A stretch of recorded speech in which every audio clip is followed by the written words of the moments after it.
Y'all know what's going on. It's time for another episode of Doing Time with Joe. I'm your host, Joe Baker, and welcome to the show, y'all. Look, she spent her complete day with him. Now she's back home, right? She's back home. Fred is home, and she's giving him the rundown, explaining to him everything that happened. See, in an odd, weird way, Fred wanted to know everything that they did, everything that they talked about in detail. How many times, all of that kind of stuff, right? For whatever reason, he felt as though this would keep his mind at ease. This was about trust, right? This was about her not keeping secrets from him. This was about him controlling her. He did not want her to feel like she didn't have to tell him everything. But think about that. Who would want to sit there and listen to details of the woman that they say that they love being with somebody else? Who would do that? I can get it, you know what I'm saying? I understand that, like, if you, let's say you're in a relationship and your girl happens to cheat on you or something like that, and you get to asking her questions, and while you're caught up in the moment, you say, how many times you do it, what did you do, and all this and that, and because you're not thinking clearly. You're not thinking clearly. You think that if you hear something that makes sense, you might be able to handle it or whatever the case may be, but you're not. You're going to only hear something that makes you more angry. But in this situation, this is understood what's going on, and he's asking these questions in a calm way and all this and that, but it's really about controlling her, making sure that she understands that whatever you do, you're doing it because I want you to, not because you want to. See, the game that they're playing is essential. It's essential for Fred to be able to control it. And if he can't control it, I don't think he could handle it. I don't think he could handle it. And she's more than willing to play along because, listen to me, like I said before, I'm going to say it again. She loves him. She really, really loves him. So check this out. This kind of meet up and spending time with Ron continues to take place for months. Months. And everything that you can imagine is being done, you know? And he's starting to develop feelings, but not love for her. You feel what I'm saying? He starts to feel that, you know, on certain times of the month, this is their time. And she needs to find a way to get away from Fred versus Fred going out of town and making it convenient for them. You understand? He wants her to be more obligated to him than to Fred. And she's more than willing to play along. Why not? You understand? She's more than willing to play along. But here's the thing. Check this out. I need you to understand this. So, here's a call coming in telling Ron that they need to take care of some business. Now, he's starting to see her in a way that, you know, he trusts her a little bit, I guess you could say that. So he asked her, he said, look, I need you to do something for me. And she said, what is it?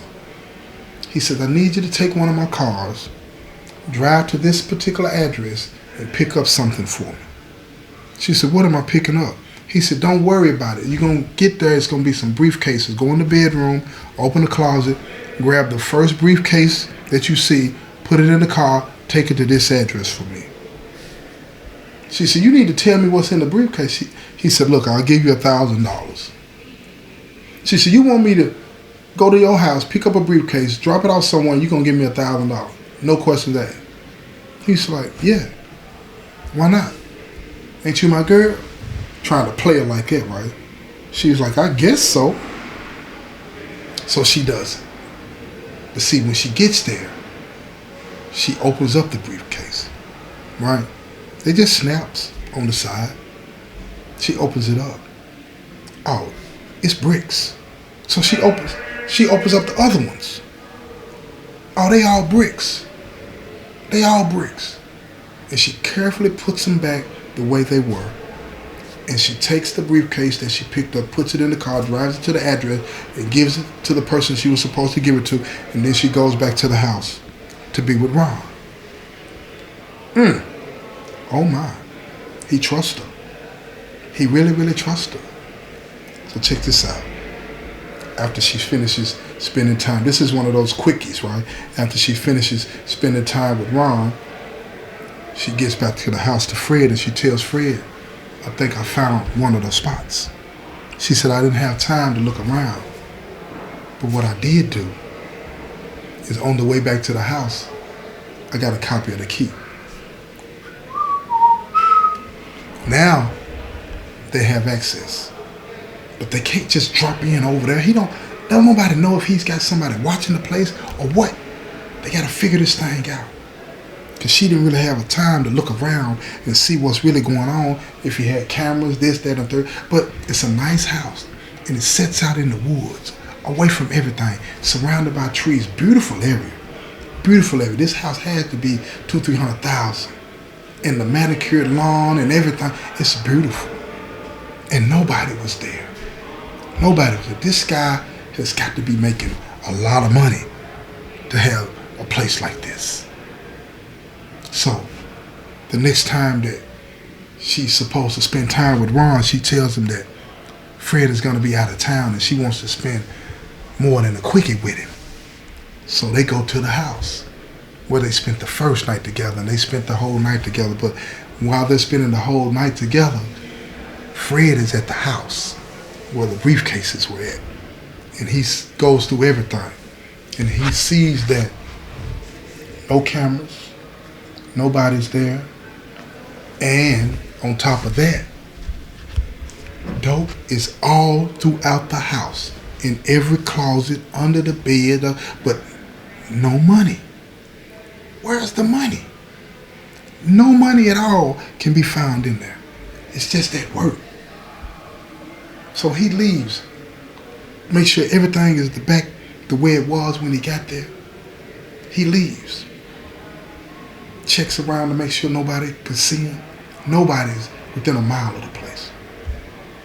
He gets up out of there under the cover of darkness, gets back to the place, to his house, his project, and he waits for the next day so Quita can get back to the house. And he tells her what he found. It's dope everywhere. I mean everywhere. Ain't nothing but that. He needs to find out where the money's at, because they don't want to have to be getting rid of all of that stuff. Now normally, you know what I'm saying, there's always some money in there, but not that much. Not that much work. No. It's the money that they're interested in. Trying to get rid of somebody else's work, that can be some trouble sometimes. But he'll take what he can get. Because when I say it was loaded down, it was loaded down. It was loaded down. This guy's doing major. And when you're doing major, that means you know somebody major. See what I'm saying? So it's best to get the money, not that.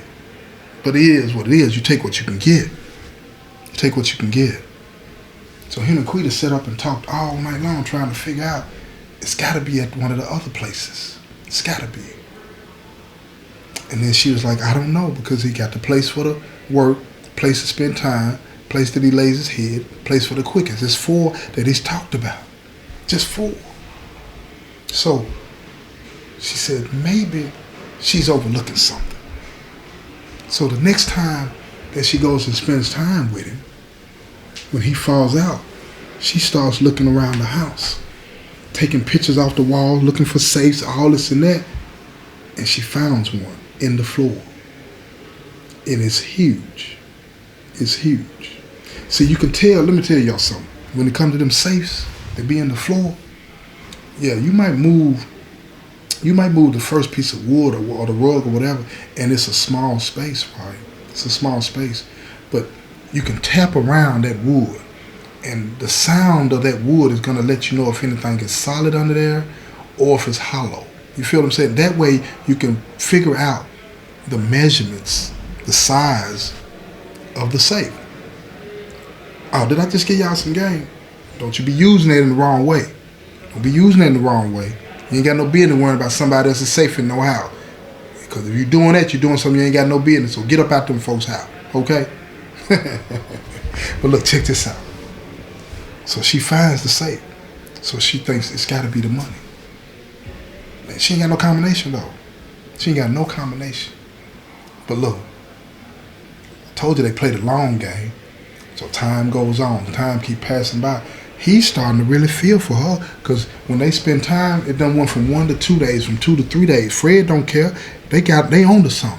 Cause he's still making money. They still stacking money in the projects. You understand what I'm saying? So that money is gonna be there too. So look here. So one day, he stopped by the house and he said, look, I need you to pack up. We're gonna go to another spot real quick. She said, why? What's going on? And he said, I gotta tell you something that I haven't told you before. He said, I got a daughter. She said, you got a daughter? He said, yeah, I got a daughter.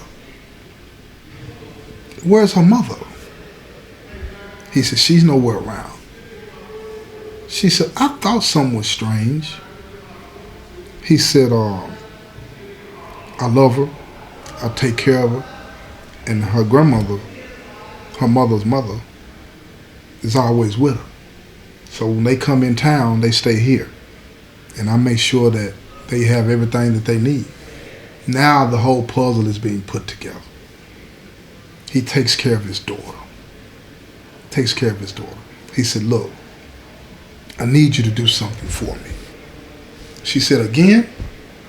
He was like, yeah. He said, I normally, you know what I'm saying, make sure that they're taken care of, right?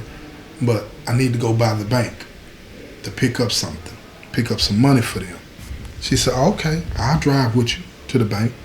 He was like, no, I'm not going to worry about that. He said, I got some money here.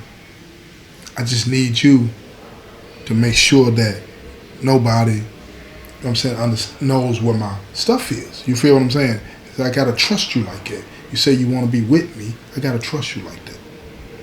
She said, you can trust me with anything. And she hugs him and kisses him. That's to get his mind off of being suspicious, right? And she said, so if you don't want to go to the bank, where are you going to get the money? And how much are you talking about? He said, well, I want her to enjoy herself when she's here. I usually give them a few $1,000s and whatever else they need. And plus I pay for the plane tickets and stuff like that. And I got to give her, you know, her grandmama some money to take care of some other stuff because she's in private school. And I usually just give them cash. I said, okay. She looks at him and says, so what do you want me to do? He said, look, it's not that I want you to do something, but you're getting ready to see something that nobody else knows about. And I need to know if I can trust you. She said, why are you beating around the bush? What is it that you want? He said, I just want you to keep your mouth shut. I got to go to my safe. So she said, oh, that's it. Go ahead, boy. I ain't worried about this. So he goes to the safe. And she's listening while he clicking them buttons. It's the push buttons. It's not the dial. So he pushing them buttons. Right when he opens up the safe, she walks in and she looks. Look here, y'all. This thing loaded down. There's all kind of money in there. All kind of money. She see jewelry, everything. Pistols, everything. It's a floor safe, a big one. Money everywhere. And he looks up at her. He said, I told you I was taking care of my business. And she said, oh, we can get married. And he looked at her and laughed. He said, well, you can't get married to me while you still with Fred. Real all sarcastic like. She said, Fred ain't got nothing on you. I'll leave Fred tomorrow if you say you gonna marry me today. So he looks at her, he said, marry me then. And she said, are you serious? And he said, yeah, I'm serious. Marry me then. She looked at him, she said, I gotta think about that. So they get the money out. His daughter comes with her grandmother. She gives the money to the grandmother. He introduces her to her, and this is that. And he plays his role like she's his fiancée. She just accepted, but she never did. She never accepted his proposal, but he pretends, right? So later that night, when they're in the room together, she said, are you serious? He said, well, we'll see. And she said, you're not supposed to play with a woman like that. You're not supposed to play with a woman like that, because just for half a second, she imagined her life being different. She did. She imagined her life being different. And when she got back to the house a couple of days later with Fred, she told Fred all about it. Told him all about it. And he was upset because he had never had to deal with that before. And he told her, it's time to go ahead and get this over with. We need the combination to the safe. And she said, I don't know it. It's a push button. Only he knows it. And Fred told us, well, we're going to have to get it. One way or the other. And he told her, he said, look, if I got to charge him the same way I charge Chris for being with you, that's what it's going to be. But we got to get this money and get on out of town. See, he was feeling some kind of way because this man done asked her to marry him. And see, when you're dealing with a situation like it where think about that now. He's sending his woman out to have sex with men to set him up. You understand? And now somebody that's way better positioned than him in the game, right, not in life, wants to spend time with her, be with her, ask her to marry. Even though he pulled it back, it was just the thought of it, and it intimidated him. It made him nervous. It made him angry. Super angry. Right? Super angry. So what does he do? The next time they spend time together, he's creeping through the fog, y'all. He's creeping through the fog. It's set up. He busts up in there. The angry boyfriend. You've been cheating on me. He slaps her. She falls to the ground. Ron run to grab the piece. Fred up it. Stop.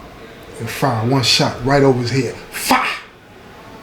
Scared him to death. He froze in his track and threw his hand straight up in there and said, don't kill me. Please don't kill me. He said, the only way you're going to make it out of here tonight, homeboy, is you're going to have to give me the combination to that safe. Wait a minute. His spidey senses went off. How would he know about the safe unless she told him? Am I being set up, he thought? Or did she tell him that because he beat her? Wait a minute. When she came over here, she looked her normal, beautiful self. You feel me? So wait a minute. Did she volunteer that information? So he turned and he looked at her. And she said, please, please, crying. Tell him what he needs to know so he can leave and we can be together. He looks at her. He don't know how to size this up, but he got to move fast because Fred is moving in on him. He tell him, look, get down on your knees, man.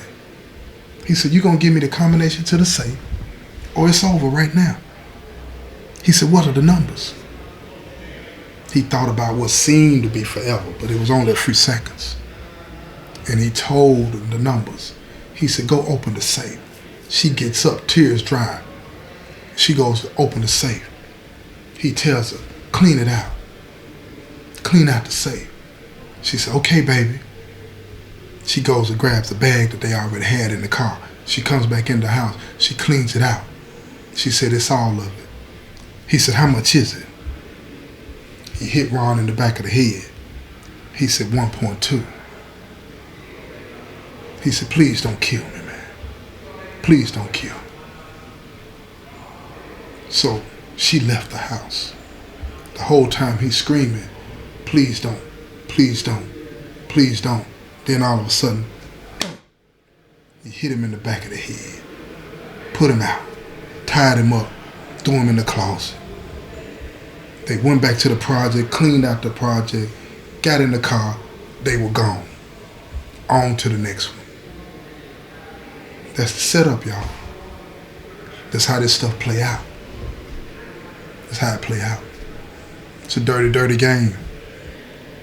And if you want to know how I wrap this thing up, you're going to have to tune in to the next episode, right? Because it's going to get dirtier. It's going to get dirtier. But this how this game go. And you talking about you about this life? Stop it. Stop it. It ain't no fairy tale endings in this stuff, y'all. This has been another episode of Doing Time with Joe. I'm your host, Joe Baker, and I say peace, y'all.